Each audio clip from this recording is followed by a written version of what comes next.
اللہ کے نبی نے فرمایا زندگی ایسی گزارو جیسے راہ چلتا مسافر. ہماری زندگی ہے پیسنجرز والی یا موونگ ٹریولرز والی. ہم نے تو آج زندگی مقیم بن کے گزار رہے ہیں. میں امریکہ میں رہتا ہوں, یہ میرا گھر ہے. میرے پیارو, ہمارا گھر امریکہ نہیں, ہم سب کا گھر قبر ہے, قبرستان.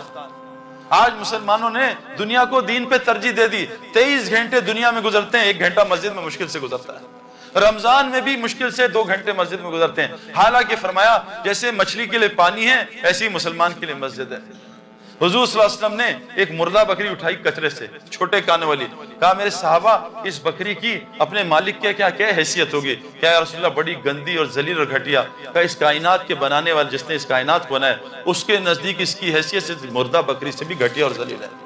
میرے پیارو آج سب اس دنیا کے پیچھے دوڑ رہے ہیں. فرمایا مجھے اپنی امت کے فقر کا ڈر نہیں ہے. ڈر اس وقت کا ہے جب امت پہ دنیا چھوڑی جائے گی اور یہ ویسی اپنے آپ کو ہلاک کریں گے جیسے پچھلی قوموں نے ہلاک کیا. میرے پیارو ہمارے ہاتھ سے اسمارٹ فون گر جائے فرش پہ, سڑک پہ, ہماری کیا حالت ہوتی ہے بتاؤ؟ رات کو نیند آتی ہے؟ اسمارٹ فون گر گیا, اوے دل 10 دفعہ ہلتا ہے, 100 دفعہ ہلتا ہے.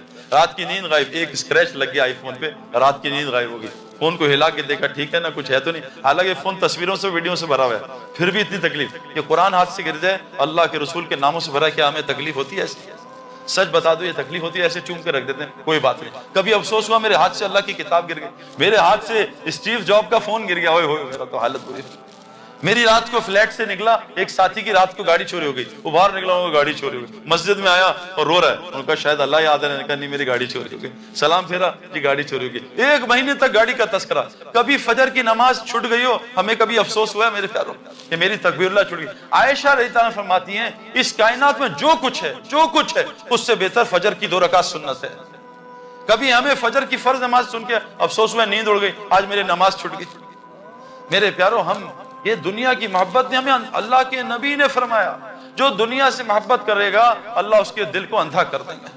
فرمایا جو دنیا کو مقصد بنا کے زندگی گزارتا ہے اللہ اس کے حالات کو پھیلا دیں گے اور پریشانیوں سے اور مصیبتوں سے اس کی زندگی بھر دیں گے اور اس کو فقیر کر دیں گے اور دنیا کے لیے اس کو ذلیل کریں گے. اور جو آخرت کو مقصد بنا کے زندگی گزارے گا اللہ اس کے احوال کو جمع کر دیں گے, اس کے کاموں کو جمع کر دیں گے, اس کے دل کو غنی کر دیں گے اور کیا کریں گے؟ دنیا کو ذلیل کر کے اس کے قدموں میں ڈالیں گے.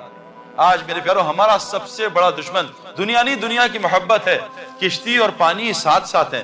کشتی پانی سے اوپر ہونی چاہیے, اگر پانی کشتی کے اندر گیا کشتی ڈوب جائے گی. آج مسلمانوں کے اندر دنیا گھس چکی ہے میرے پیارو. ایک آدمی نے مولوی صاحب سے کہا, مولوی صاحب میرے کنویں میں نا 4 کتے گر گئے ہیں, پانی پیتا ہوں وہ کیا ہوگا؟ کہا ناپاک ہو گیا. مولوی صاحب نے کہا کیا کروں؟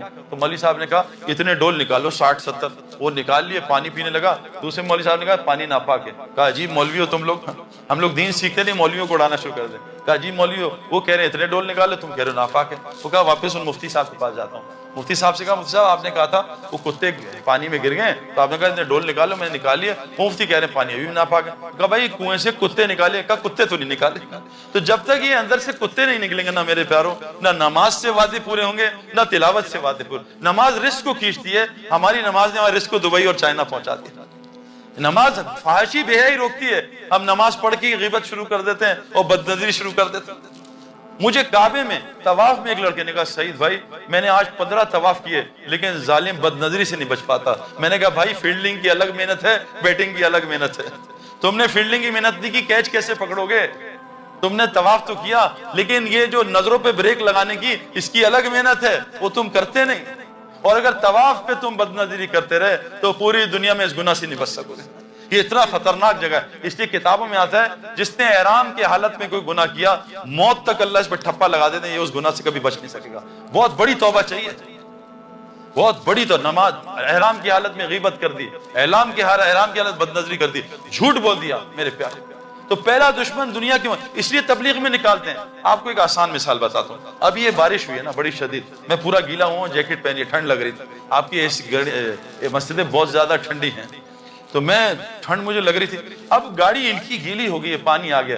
اب جب ہم اس گاڑی میں بیٹھیں گے اس میں بدبو آئے گی جاتے, لیکن 10 منٹ بیٹھیں گے بدبو ختم ہو جائے گی. غلط کہہ رہا ہوں صحیح کہہ رہا ہوں بھائی؟ یہاں کے ٹوائلٹس تو بہت اچھے ہیں, آپ ہمارے یہاں ٹوائلٹس میں جائیں بدبو سے بھرے ہوتے ہیں, لیکن 10 منٹ آدمی بیٹھتا ہے پھر میسیجز چیک کرتا ہے, بدبو ختم ہو جاتے. کیوں کہ یوز ٹو ہو جاتا ہے بدبو کا.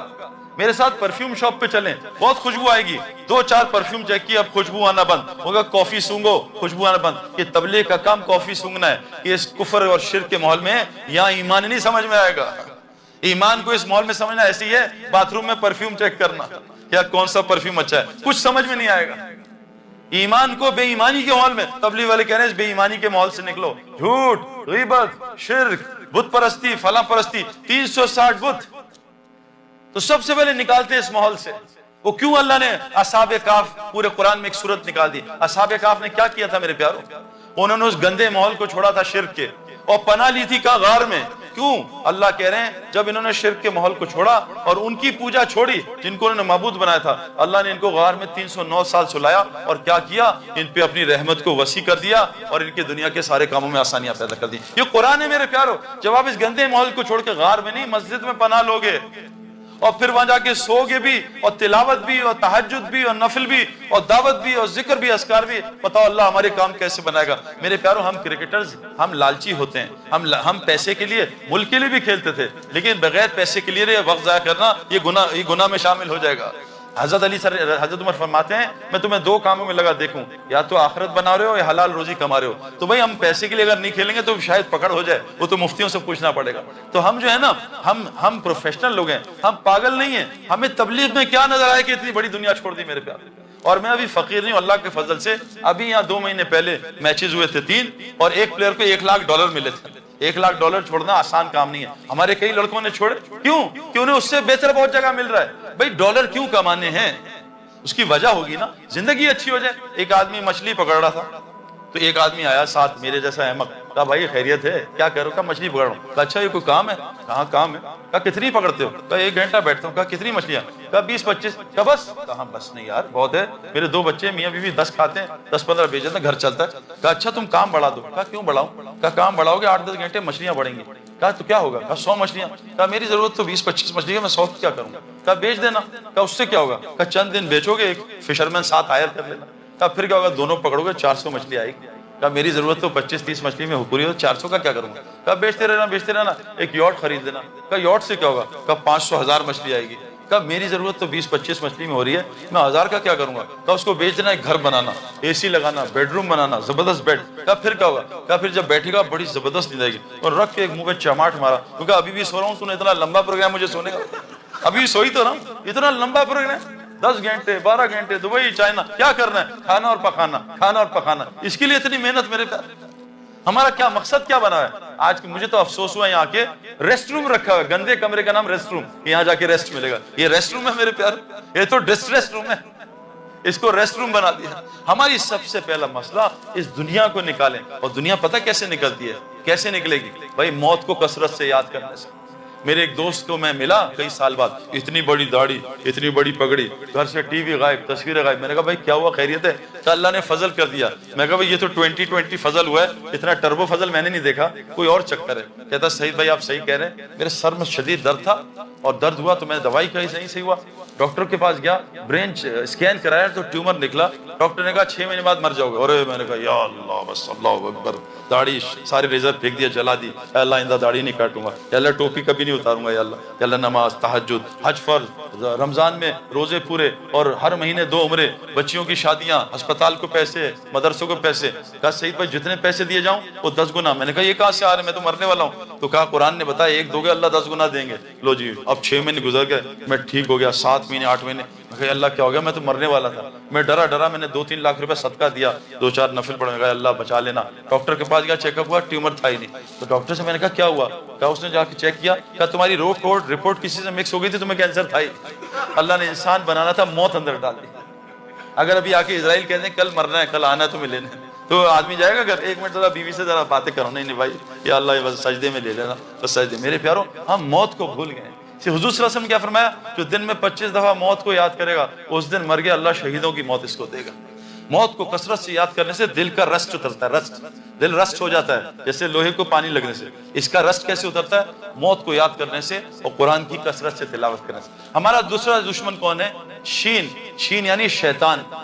اور شیطان ہر اس آدمی کا دوست ہے جو دعوت اللہ کا کام نہیں کرتا. یہ آپ کو پکی بات بتا رہا ہوں, دلیل آپ کو دوں گا. یہ اذان ہوتی ہے نا, اذان جتنے مرضی لوگ شور کر رہے ہیں، عورتیں مرد، اذان. میں دیندار آدمی نہیں تھا، 5 نمازیں بس دین تھی. میں اور میری بیوی ڈاکٹر تھی. جیسی اذان ہوتی تھی میری بیوی دوپٹہ، اور میں جو بھی کام کر رہا تھا، کچھ ٹی وی دیکھ رہا ہوں یا میچ، فوراً بند کے اذان ہو رہی ہے. اذان میں کیا ہوتا ہے؟ اذان دعوت تامہ ہے. شیطان سے اذان نہیں سنی جاتی، وہ کانوں میں انگلیاں ڈال کے میلوں دور بھاگ جاتا ہے، اذان نہیں سن سکتا. میں یہ فلم کے لوگوں سے ملا، پاکستان کے، وہ بھی اذان کے وقت ناچنا گانا بند، چلو جی دوپٹہ لے لو، اذان ہو رہی. کیوں کہ اذان وہ وقت، اذان جب ہوتی ہے شیطان میلوں دور بھاگ جاتا ہے، اس سے دعوت کے بولنے سے. نماز شروع ہوتی ہے، اللہ اکبر، شیطان واپس آتا ہے. تلاوت میں، ذکر میں، ہر جگہ شیطان آتا ہے. میاں بیوی دین کی باتیں کر رہے ہیں، شیطان آ کے بیٹھ کے ان کو لڑوانے کی کوشش کرتا ہے. واحد اذان ہے. اذان کیا؟ دعوت تام ہے. جو مسلمان دعوت دے گا شیطان اس کے قریب نہیں آئے گا. آج مسلمانوں سے دعوت اللہ چھوڑ گئی. یہ مسلمان کا مقصد تھا لوگوں کو اللہ کا تعارف کرانا. اللہ قرآن میں کیا کہہ رہے ہیں؟ اے میرے، اللہ قرآن میں کہہ رہے ہیں میں داعی ہوں، واللہ یدعو الی دار السلام. اللہ دعوت دینے دار جنت کی طرف، اللہ داعی ہیں.